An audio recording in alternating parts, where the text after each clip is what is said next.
شروع کرتا ہوں اللہ کے بابرکت نام سے جو بڑا مہربان اور نہایت رحم کرنے والا ہے۔ معزز خواتین و حضرات، السلام علیکم ورحمۃ اللہ وبرکاتہ۔ پیارے دوستو، بنی اسرائیل میں ایک شخص تھا جس کی بیوی بڑی حسین و جمیل تھی، حسن کی ملکہ تھی۔ اس کو اللہ تبارک و تعالیٰ نے بڑے ہی حسن سے نوازا تھا اور یہ شخص اپنی بیوی سے بے انتہا محبت کرتا تھا۔ یہ اپنی بیوی کے نام پر مر مٹنے کو تیار تھا، لیکن اللہ تبارک و تعالیٰ کا ایسا کرنا ہوا کہ اس کی بیوی کا اچانک انتقال ہو گیا۔ اس کی بیوی اس دنیا سے چل بسی۔ جب اس شخص کی بیوی کا انتقال ہوا تو اس بات کا اس کو بہت ہی گہرا صدمہ پہنچا۔ اس کا رو رو کر برا حال ہو گیا۔ یہی نہیں، یہ شخص کافی عرصے تک اپنی بیوی کی قبر پر بیٹھ کر روتا رہا اور خون کے آنسو بہاتا رہا۔ ایسا کرتے کرتے اسے 5 سال کا وقت گزر گیا، لیکن یہ شخص اپنی بیوی کے غم میں اس کی قبر پر بیٹھ کر ایسے ہی روتا رہا، وہیں پر جاگتا اور پھر وہیں پر سو جاتا۔ اس طرح سے اس نے قبرستان میں 5 سال کا وقت بتا دیا، لیکن یہ اپنی بیوی کی جدائی کا صدمہ برداشت نہ کر سکا۔ پیارے دوستو، ایک دن یہ شخص اپنی بیوی کی قبر پر بیٹھا ہوا تھا اور زار و قطار رو رہا تھا کہ اتنے میں وہاں سے حضرت عیسیٰ علیہ السلام کا گزر ہوا۔ آپ علیہ السلام نے دیکھا کہ ایک شخص قبر پر بیٹھ کر بے تحاشا رو رہا ہے اور زار و قطار رو رہا ہے۔ یہ دیکھ کر آپ علیہ السلام اس شخص کے قریب گئے اور جا کر پوچھا، میاں کیا کر رہے ہو؟ اس قبر پر بیٹھ کر تم کیوں رو رہے ہو؟ یہ قبر کس کی ہے؟ تو یہ سن کر وہ شخص کہنے لگا، حضرت میں اپنی بیوی سے بہت زیادہ محبت کرتا تھا، اپنی بیوی کو دل و جان سے چاہتا تھا، لیکن ایک دن میری بیوی کا اچانک سے انتقال ہو گیا اور وہ یہاں پر آ گئی۔ میں جس قبر پر بیٹھ کر رو رہا ہوں یہ میری بیوی کی قبر ہے۔ اے اللہ کے نبی، میری بیوی کے انتقال نے مجھے چکنا چور کر دیا ہے۔ مجھے اس بات کا اتنا گہرا صدمہ پہنچا ہے کہ میں اس کو برداشت نہیں کر پا رہا۔ میں اب ہر وقت اللہ تبارک و تعالیٰ سے موت مانگتا ہوں، اللہ سے دعا کرتا ہوں کہ یا اللہ مجھے بھی موت دے دے تاکہ میں جلدی اپنی بیوی کے پاس چلا جاؤں، لیکن رب کریم مجھے موت بھی عطا نہیں کر رہا ہے۔ کافی عرصہ گزر گیا ہے قبر پر روتے ہوئے، لیکن اللہ تبارک و تعالیٰ میری فریاد کو نہیں سن رہا ہے۔ پیارے دوستو، حضرت عیسیٰ علیہ السلام نے جب اس شخص کی یہ کیفیت دیکھی تو فرمایا، اے شخص رو مت، میں اللہ کی دی ہوئی عطا سے اور اللہ کی مدد سے تیری اس بیوی کو پھر سے زندہ کر دیتا ہوں، لیکن آج کے بعد تجھے رونا نہیں ہے۔ یہ سن کر وہ شخص بہت ہی خوش ہو گیا۔ اس کے بعد حضرت عیسیٰ علیہ السلام نے اپنا عصا مبارک اس قبر پر مارا اور اس قبر میں سونے والے کو آواز لگائی کہ اے قبر میں سونے والے، اللہ کے حکم سے کھڑا ہو جا۔ آپ علیہ السلام کا یہ کہنا تھا کہ قبر کے اندر سے ایک حبشی غلام باہر نکل آیا۔ وہ حبشی غلام جیسے ہی قبر سے باہر نکلا، جیسے ہی اس نے حضرت عیسیٰ علیہ السلام کو دیکھا تو اس نے سب سے پہلے آپ کا کلمہ پڑھا اور وہ پکار اٹھا، لا الہ الا اللہ۔ اس طرح سے وہ آپ کا کلمہ پڑھتا ہوا قبر سے اٹھ گیا۔ یہ دیکھ کر حضرت عیسیٰ علیہ السلام نے اس سے پوچھا، اے حبشی یہ بتا، تیرے منہ سے یہ آگ باہر کیوں نکل رہی ہے؟ وہ کہنے لگا، اے اللہ کے نبی، میں اس منہ سے، اسی زبان سے دنیا میں لوگوں کو گالی دیا کرتا تھا۔ آج میری زبان کو آگ نے اپنی لپیٹ میں لے رکھا ہے، آج میری اس زبان کو آگ کھا رہی ہے۔ وہ شخص کہنے لگا، حضرت یہ میری بیوی کی قبر نہیں ہے، یہ قبر تو اس حبشی کی ہے، میری بیوی کی قبر تو اس کے ساتھ والی ہے۔ یہ سن کر حضرت عیسیٰ علیہ السلام نے فرمایا کہ اے حبشی، اللہ کے حکم سے تو اپنی قبر کے اندر واپس چلا جا۔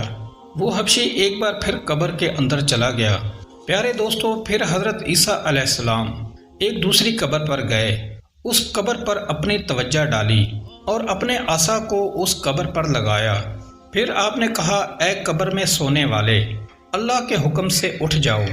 آپ کا صرف اتنا ہی کہنا تھا کہ اچانک سے وہ قبر پھٹ گئی اور اس میں سے ایک عورت اپنے بالوں کو جھاڑتے ہوئی اٹھ کھڑی ہوئی۔ اس عورت نے حضرت عیسیٰ علیہ السلام کو دیکھ کر آپ کا کلمہ نہیں پڑھا۔ اس عورت کو دیکھتے ہی وہ شخص خوشی سے جھوم اٹھا اور کہنے لگا، اے اللہ کے نبی، یہی میری بیوی ہے، یہی وہ عورت ہے جس سے میں بہت زیادہ پیار کرتا ہوں۔ اس عورت کی جدائی نے مجھے چکنا چور کر دیا تھا۔ یہ سن کر حضرت عیسیٰ علیہ السلام نے فرمایا، اے شخص جا اپنی بیوی کو لے کر چلا جا۔ وہ شخص دکھ درد کا مارا ہوا رو رو کر تھکا ہوا تھا۔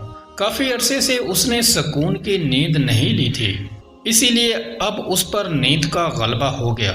اس نے اپنی بیوی سے کہا، میں تھوڑی دیر سو جاتا ہوں، ذرا آرام کر لیتا ہوں۔ بیوی نے کہا، ٹھیک ہے، اب آپ سو جائیں۔ پھر وہ شخص اپنی بیوی کی گود میں اپنا سر رکھ کر سکون کی نیند سو گیا۔ اسی راستے میں ایک شہزادہ گھوڑے پر سوار ہو کر کہیں جا رہا تھا۔ وہ شہزادہ بھی بہت حسین و جمیل تھا۔